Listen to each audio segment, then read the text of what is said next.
You know that moment when someone says something that quietly hurts you, and instead of reacting, you just sit there, nodding, pretending it didn't affect you. Maybe it's a friend who constantly criticizes you but laughs it off as a joke. Maybe it's a family member whose words always seem to carry a subtle sting. Or maybe it's someone close to you who drains your energy every time you interact, yet you still keep them in your life. And sometimes you wonder why. Why do you stay calm while others would walk away? Why do you tolerate behavior that clearly feels unfair? People might look at you and assume you're weak, passive, or unable to stand up for yourself. But the truth is often much deeper than that. The silent psychology of people who endure toxic people is rarely about weakness. More often, it's about a mind that learned very early how to survive complicated emotional worlds. Many people who endure toxic behavior have a mind that is deeply tuned to emotional environments. You notice moods quickly. You sense tension in the air before anyone even says a word.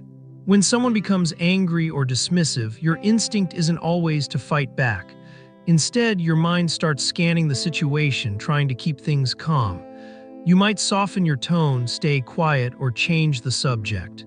From the outside, it can look like tolerance, but internally, it's often a sophisticated form of emotional navigation. Psychologists sometimes describe this as a heightened sensitivity to interpersonal dynamics. Your brain learned that stability often depends on managing other people's emotions carefully. For some people, this pattern begins in childhood. When you grow up in an environment where conflict feels unpredictable, you naturally become skilled at reading people. You might have learned that reacting strongly only makes things worse. Maybe silence kept the peace. Maybe patience helped avoid arguments. Over time, your brain wires itself around that strategy. So later in life, when you encounter toxic behavior, your mind doesn't automatically jump to confrontation. It moves toward endurance, observation, and careful emotional balance. What others see as tolerance may actually be a survival skill that once helped you navigate difficult emotional landscapes. There's also something else happening beneath the surface. Many people who tolerate toxic individuals are unusually empathetic.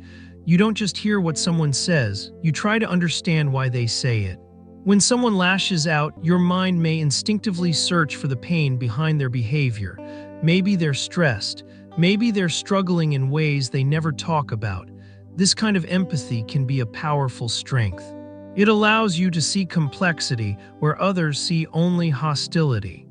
But it can also make it easier to stay connected to people who consistently bring negativity into your life. Another quiet factor is something psychologists call emotional conditioning. When you repeatedly experience relationships where affection and hurt appear together, your brain begins to normalize that pattern. The mind learns that closeness sometimes includes discomfort. That doesn't mean you enjoy it. It simply means the boundary between care and pain becomes less clear.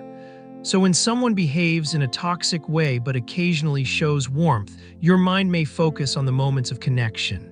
You hold on to the parts that feel genuine, hoping those moments represent the person's true nature. But endurance doesn't always come from empathy alone. Sometimes it comes from responsibility. Many people who tolerate difficult personalities feel a strong internal duty to keep relationships intact. You might believe that walking away means abandoning someone, or that patience is a sign of emotional maturity. Cultural expectations can deepen this feeling, especially in families where loyalty is considered more important than personal comfort. In those situations, enduring difficult behavior becomes a way of protecting the bond, even if it quietly costs you energy. There's also a psychological phenomenon called the conflict avoidance loop. When you avoid confrontation once and the situation stays calm, your brain registers that as success. The nervous system learns that silence reduces immediate tension. Over time, this creates a cycle. The more you avoid conflict, the more natural it feels to endure uncomfortable behavior. It doesn't mean you lack boundaries. It means your mind prioritizes emotional stability in the moment. Many thoughtful, reflective people develop this pattern because they genuinely dislike chaos and hostility. But here's something that often goes unrecognized.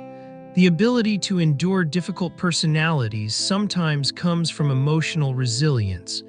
You might have a remarkable capacity to absorb stress without immediately reacting. Your nervous system may process emotions internally rather than expressing them outwardly. This can allow you to remain calm when others would explode. In many situations, this is actually a strength. It allows you to stay composed during conflict and think clearly while others become overwhelmed. The problem appears only when that resilience turns into silent exhaustion.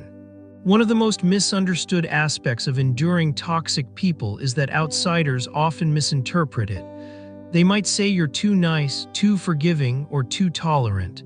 But what they rarely see is the complexity happening inside your mind.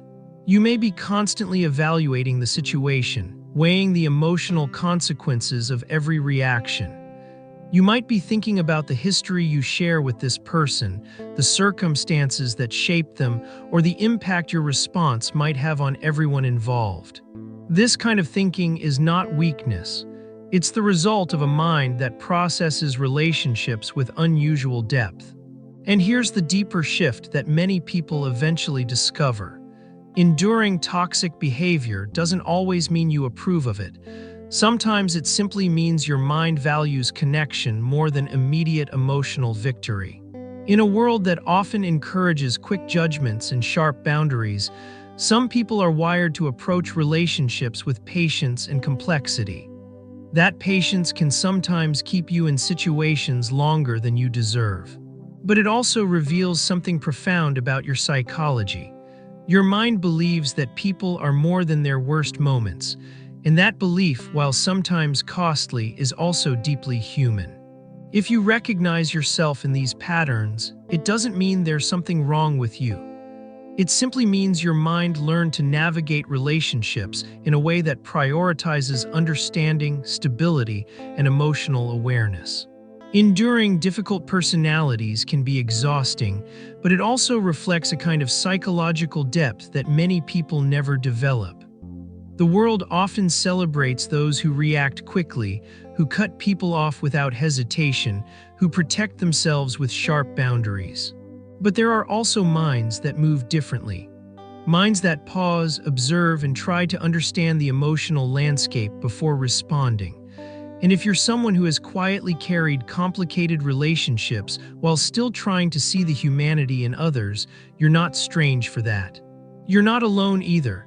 Many thoughtful, reflective people share this same internal struggle, even if they rarely talk about it. And sometimes simply understanding the psychology behind it can help you see your own mind with a little more clarity and dignity.